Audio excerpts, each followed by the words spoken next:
Yesaya pasal 45 ayat yang pertama sampai ayat yang ke-8 firman Tuhan.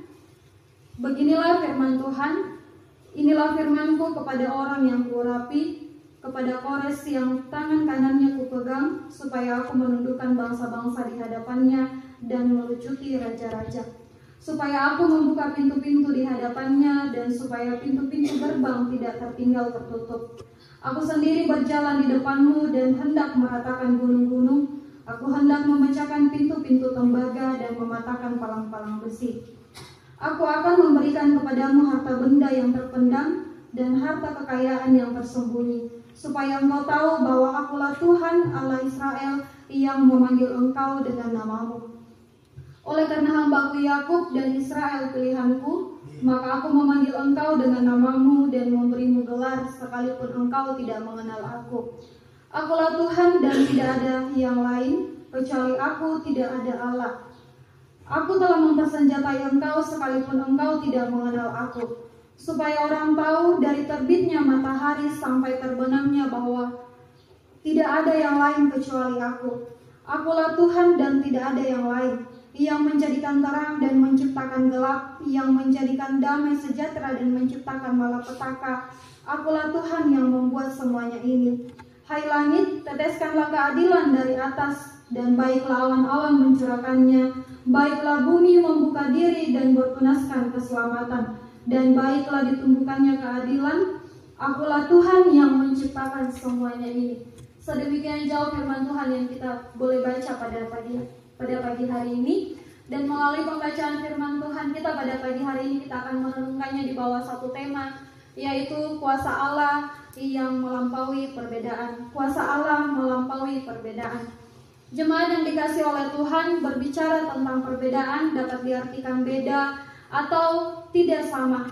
Begitupun kita yang hadir pada pagi hari ini, tentunya kita memiliki perbedaan masing-masing, baik itu dari segi sikap, dari segi perilaku, dan tindakan. Begitu juga ketika kita berada dalam suatu masyarakat, dalam suatu lingkungan, tentunya kita berbeda dengan individu yang lain. Kita memiliki perbedaan dengan individu dan individu yang lain, baik itu dari segi kepercayaan, dan tentunya kita sebagai orang percaya, kita tahu siapa yang kita percayai, yaitu Tuhan, Juru Selamat kita. Nah, jemaat yang dikasihi oleh Tuhan, dalam menjalani kehidupan, tidak dapat dipungkiri bahwa terkadang perbedaan terjadi dalam kehidupan kita. Kadang perbedaan itu dapat menimbulkan masalah, dapat memunculkan suatu masalah, bahkan perpecahan.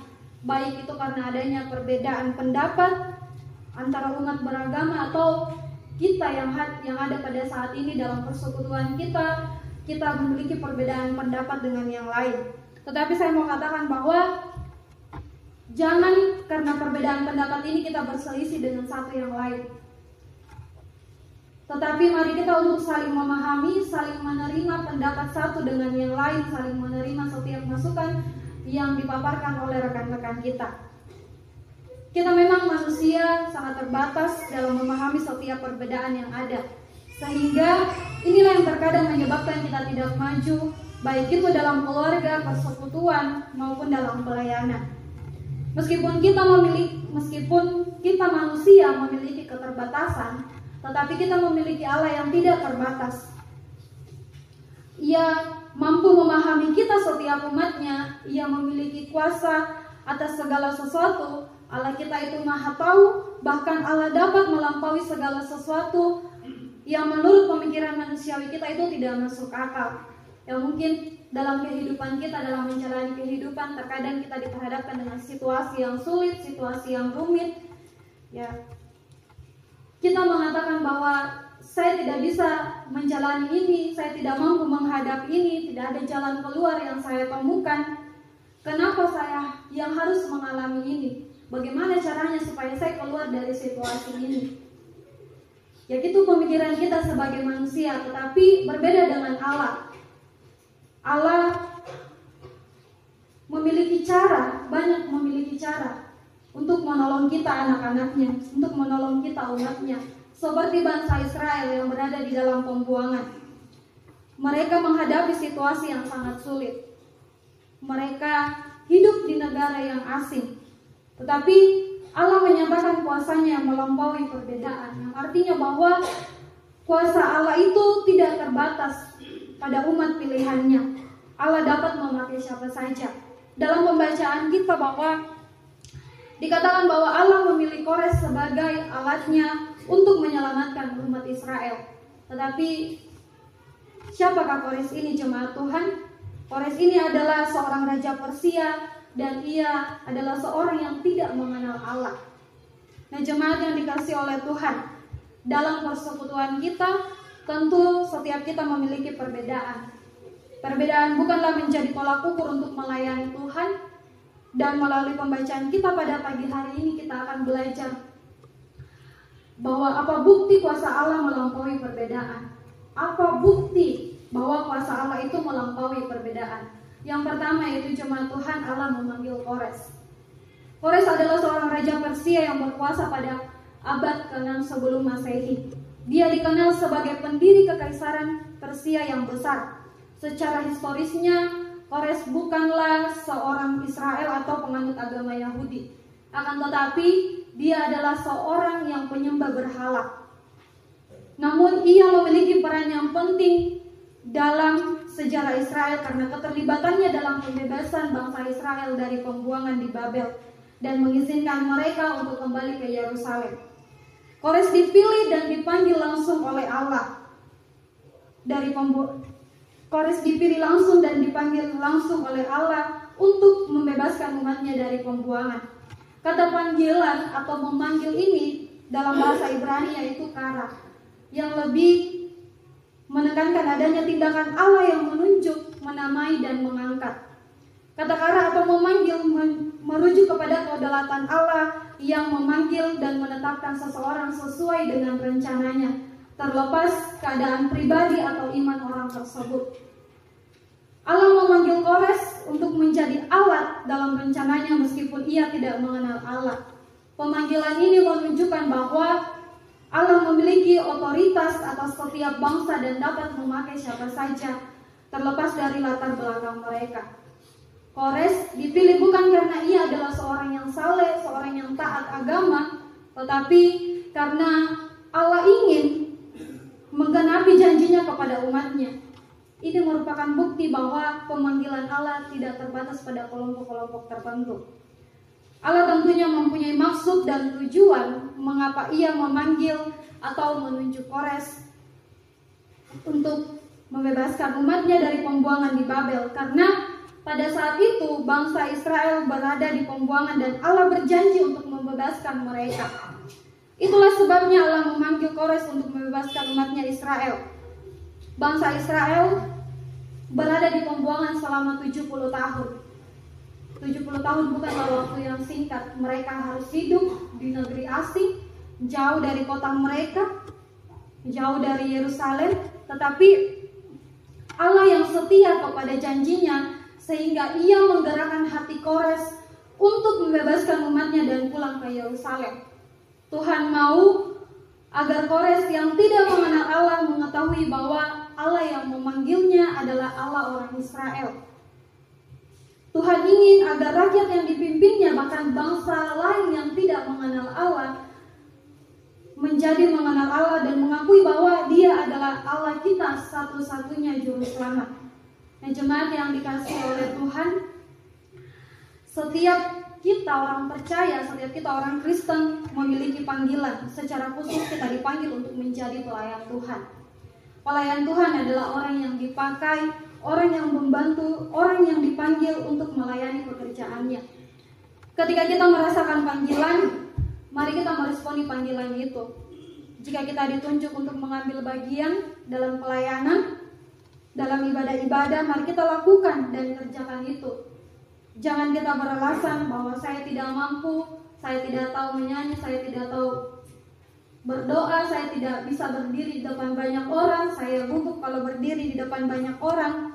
Tetapi kita perlu sadari bahwa ketika kita diberikan atau dipercayakan pelayanan seperti itu, berarti Tuhan selalu siap memakai kita untuk menjadi alat menyatakan kemuliaan-Nya. Nah, Bapak Ibu jemaat yang dikasihi oleh Tuhan, kisah Kores ini adalah bukti bahwa Kuasa Allah melampaui segala batas, bangsa, budaya, dan agama. Allah tidak hanya bekerja melalui umat pilihannya, tetapi melalui orang-orang yang tidak percaya kepadanya. Pemanggilan Kores mengingatkan kita bahwa Allah kita berdaulat atas seluruh umat manusia dan dapat memakai siapa saja untuk melaksanakan rencananya. Untuk itu jemaat Tuhan, mari kita terus percaya kepada Tuhan. Mari kita terus percaya bahwa Allah memiliki rencana yang indah dalam kehidupan kita. Tugas kita sebagai orang percaya adalah meresponi panggilan itu dengan iman dan ketaatan. Kita lakukan panggilan itu dalam kehidupan kita serta percaya bahwa kuasanya mampu mengatasi segala perbedaan yang ada di sekitar kita. Nah, poin yang kedua jemaat Tuhan, yaitu Allah memperlengkapi Kores. Allah memperlengkapi Kores. Kores tidak hanya dipanggil oleh Allah untuk melaksanakan tugasnya, tetapi Kores juga diperlengkapi oleh Allah. Kata memperlengkapi ini memiliki makna yang praktis, menyediakan apapun yang diperlukan untuk dapat melakukan tugas yang diberikan kepada kita. Artinya bahwa ketika Kores melakukan tugas yang dipercayakan Tuhan kepadanya, maka Tuhan pula yang akan menuntun dan menyediakan apapun yang dibutuhkan. Firman Tuhan katakan dalam ayat yang kelima, "Aku telah mempersenjatai engkau." Nah, kata mempersenjatai ini dalam ayat yang kelima memiliki makna bahwa Allah yang akan senantiasa memberikan kekuatan, keberanian, kebijaksanaan, dan kemenangan kepada Kores. Kata mempersenjatai ini jemaat Tuhan dapat diartikan sebagai tindakan Allah yang memberikan kekuatan kepada Kores. Dalam hal kekuatan ini mencangkup kemampuan militer, strategi, politik, dan keberanian untuk melawan bangsa-bangsa yang ada pada saat itu. Ini memperlihatkan bahwa setiap keberhasilan yang diraih oleh Kores bukan karena kemampuannya, bukan karena kehebatannya, tetapi karena Allah yang sudah menyatakan kemampuan kepadanya, Ia yang sudah menyatakan kekuatan kepadanya. Tidak hanya itu jemaat Tuhan, Tuhan juga yang membimbing dan mengarahkan Kores bahwa ini yang harus kamu lakukan, lakukanlah ini yang harus kamu lakukan. Nah, jemaat yang dikasihi oleh Tuhan, Allah menyatakan bahwa Ia akan membuka pintu-pintu yang terkunci dan meratakan gunung-gunung. Ini menjadi sebuah gambaran atau pandangan bagaimana Allah menunjukkan jalan bagi Kores untuk meraih kemenangannya dengan mudah. Nah, jemaat yang dikasihi oleh Tuhan, makna memperlengkapi ini memberikan kita sebuah pelajaran bahwa Allah tidak hanya memanggil seseorang untuk melaksanakan sebuah tugas, tetapi Allah juga yang memberikan segala sesuatu yang kita butuhkan. Allah juga yang akan memampukan kita untuk menjalankan tugas tersebut. Sama seperti Kores yang dipanggil oleh Allah untuk membebaskan bangsa Israel, untuk membebaskan umatnya, ia diperlengkapi oleh Allah. Kita juga sama jemaat Tuhan. Ketika Tuhan yang memanggil kita, Tuhan juga yang akan memperlengkapi kita dalam menjalankan panggilan itu. Jemaat yang dikasihi dalam Tuhan, kisah Kores ini mengingatkan kita bahwa Allah setia memperlengkapi umatnya. Kalau Kores diperlengkapi oleh Allah untuk melaksanakan rencananya, maka kita pun sama. Kita juga akan diperlengkapi oleh Allah untuk menjalankan tugas tanggung jawab kita yang telah dipercayakan kepada kita. Allah akan menolong dan memampukan kita dalam menjalankan tugas yang dipercayakan kepada kita. Baik itu tugas kita di rumah sebagai ibu rumah tangga, tugas kita sebagai kepala rumah tangga, tugas kita di kantor, tugas kita di gereja dalam pelayanan di tempat ini. Kita akan diperlengkapi oleh Tuhan, kita akan dimampukan oleh Tuhan. Seperti seorang prajurit yang diutus untuk pergi ke medan perang. Sebelum ia pergi tentunya ia diperlengkapi. Ia diberikan senjata, ia diperlengkapi dengan baju sirah, dan pelatihan yang cukup. Tanpa perlengkapan itu mustahil bagi prajurit ini untuk bertahan hidup di medan perang, apalagi untuk memenangkan perang. Nah, terkadang Tuhan memanggil kita dengan tujuan yang spesifik atau yang tertentu.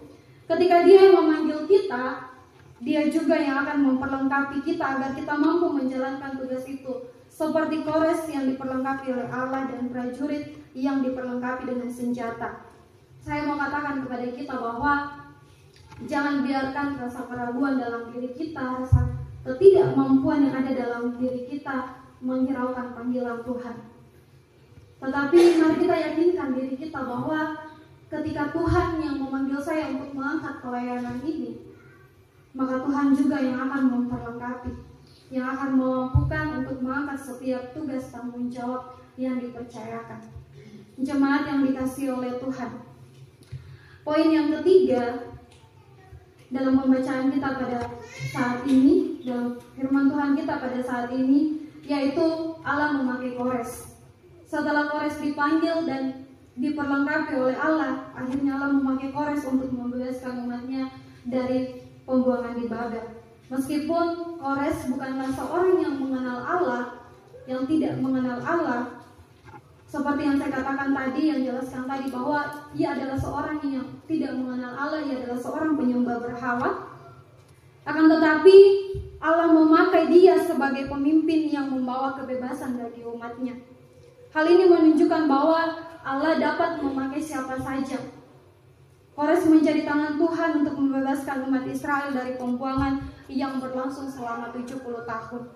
Setelah menaklukkan Babel, Kores mengeluarkan perintah yang mengizinkan bangsa Israel untuk pulang ke tanah mereka, untuk pulang ke Yerusalem dan membangun kembali bait suci.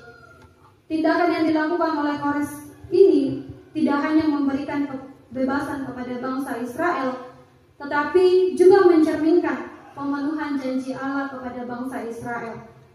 Kores bahkan memberikan dukungan material kepada bangsa Israel untuk membangun kembali tembok suci. Kores hanya tidak membebaskan bangsa Israel, tetapi Kores juga memberikan dukungan material agar bait suci yang ada di Yerusalem itu dibangun kembali. Kita bisa melihatnya di dalam kitab Esra pasal yang pertama, ayat yang pertama. Nah, jemaat yang dikasihi Tuhan, di mana ayat ini menunjukkan bahwa Kores betul-betul dipakai oleh Allah untuk membebaskan umatnya. Allah menunjukkan bahwa rencananya tetap berjalan, bahkan melalui pemimpin yang tidak mengenal Allah. Dalam pasal sebelumnya, Kores ditunjuk sebagai gembala Allah, dan ini sangat jelas di dalam kitab Yesaya pasal 44 ayat yang ke-28. Di situ dikatakan bahwa Akulah yang berkata tentang Kores, dia gembalaku, segala kehendakku akan ia genapi dengan mengatakan tentang Yerusalem. Baiklah ia dibangun, dan tentang bait suci, baiklah ia diletakkan di dasarnya. Jemaat yang dikasihi oleh Tuhan, Allah memilih dan memakai Kores untuk membebaskan dan menyelamatkan bangsa Israel. Ya, sedangkan Kores kita ketahui bahwa dia tidak mengenal Allah. Dia termasuk golongan musuh bangsa Israel. Ia adalah seorang raja di mana rakyatnya penyembah berhala. Dan Kores sendiri tidak mengenal dan tidak percaya kepada Allah. Lalu mengapa ia yang dipakai oleh Allah? Sedangkan ada bangsa Israel. Mengapa Tuhan tidak memakai salah satu dari mereka untuk membebaskan orang Israel? Mengapa Tuhan harus memakai orang asing? Nah, jemaat yang dikasihi oleh Tuhan, dalam kehidupan kita sehari-hari, kita selalu melihat dan merasakan bagaimana Allah bekerja melalui cara atau orang-orang yang tidak kita duga.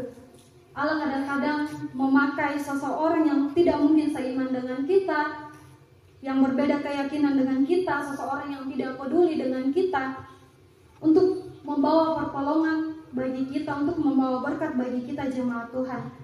Mungkin saja ada jemaat yang pernah mendapatkan bantuan dari rekan-rekan kerja yang tidak seiman, atau menurut jemaat Tuhan dia membenci saya. Tetapi Allah memakai mereka untuk menjadi saluran berkat bagi kita. Ya, terkadang itu tidak masuk di akal kita. Mungkin kita berpikir bahwa saya dengan dia berbeda, tidak satu server atau tidak satu keyakinan, tidak satu agama dan lain sebagainya. Tetapi kita harus ingat bahwa kuasa Tuhan sanggup menolong kita melalui perbedaan itu, melalui perbedaan yang ada di sekitar kita, melalui orang-orang yang berbeda dengan kita. Hal ini mengingatkan kita bahwa Allah dapat memakai siapa saja terlepas dari latar belakang mereka untuk menggenapi rencananya dalam kehidupan kita. Bapak Ibu jemaat yang dikasihi oleh Tuhan, terkadang perbedaan dalam kehidupan kita adalah terkadang perbedaan dalam suatu persekutuan yang ada menjadi suatu tolak ukur untuk kita merasa minder dalam mengangkat pelayanan. Sehingga inilah yang menyebabkan pelayanan tersebut tidak berjalan maksimal. Sama halnya ketika dalam suatu pemilihan, baik itu majelis, ketua-ketua PIG, ketua-ketua persekutuan, masing-masing memiliki perbedaan dan tata cara untuk menjalankan tugasnya.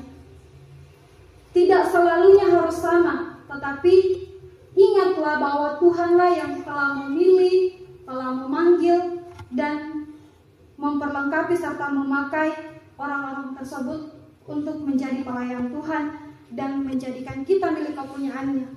Maka Tuhan akan melakukan apapun untuk memulihkan keadaan umatnya. Jadi Tuhan itu tidak memandang siapapun yang akan dipakainya. Tuhan tidak bilang dia yang pandai berdoa, dia yang harus saya pakai, dia yang banyak materinya, dia yang pandai bernyanyi, ini yang harus saya pakai. Tidak jemaat Tuhan. Tetapi Tuhan dapat memakai siapa saja dalam menjalankan pelayanan. Untuk itu jemaat Tuhan, firman Tuhan pagi hari ini mengingatkan kita bahwa kuasa Allah itu tidak melampaui perbedaan, baik bangsa, baik agama, tidak jemaat Tuhan. Tetapi Allah selalu memakai siapa saja. Allah selalu memakai siapa saja yang baik itu orang-orang yang ada di sekitar kita, baik diri kita yang merasa tidak mampu, tetapi Tuhan yang akan selalu memakai kita, memperlengkapi kita dalam menjalani setiap tugas tanggung jawab yang dipercayakan kepada kita. Jemaat yang dikasihi oleh Tuhan, 3 poin firman Tuhan yang kita telah pelajari pada saat ini. Kuasa Allah yang melampaui perbedaan. Yang poin yang pertama, Allah memanggil Kores, meskipun Kores bukanlah sosok yang saleh, yang takut akan Tuhan. Dia tidak mengenal Allah, tetapi ia dipilih oleh Allah. Ia diperlengkapi oleh Allah untuk melaksanakan tugasnya, untuk membebaskan umatnya. Yang ketiga yaitu Allah memakai Kores untuk membebaskan bangsa Israel. Jemaat Tuhan, mari kita aplikasikan firman Tuhan ini dalam kehidupan kita, dan kita lakukan semuanya firman Tuhan yang telah kita dengar, dan mari kita berdoa. Ya Tuhan, Bapa yang sungguh baik dalam kehidupan